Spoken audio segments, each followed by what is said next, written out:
Remember, O child, that you are dust, and unto dust you shall return. It's the start of Lent here in TNT and around the world, and as is tradition, the 40-day fast is marked by the faithful receiving the traditional ashes on their foreheads, as the Christian faithful flock to churches for services throughout the day. The Holy Trinity Cathedral in Port of Spain was almost filled to capacity as the young, the old, workers and people from all walks of life attended the midday mass to receive their ashes.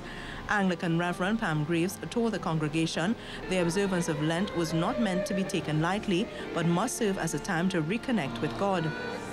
We strive day by day to become like God. Reverend Greaves says that ashes, which are made from burnt palms, was a sign of the journey to Easter and personal penance.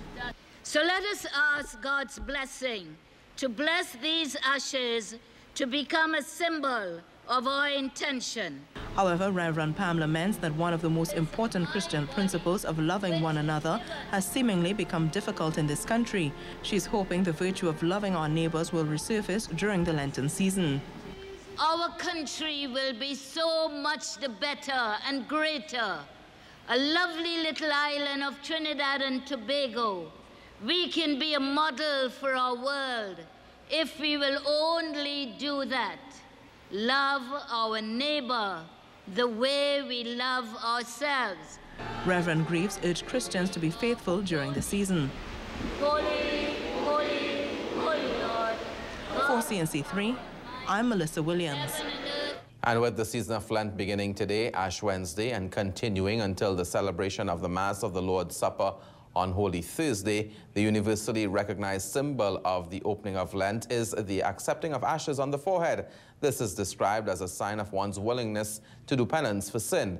In his address for the Lenten season, the Archbishop of Port of Spain, Edward Gilbert, says Lent is a time of grace which leads to personal and communal renewal. Personal renewal, he says, must deal with an individual's life story, while communal renewal can apply to many levels.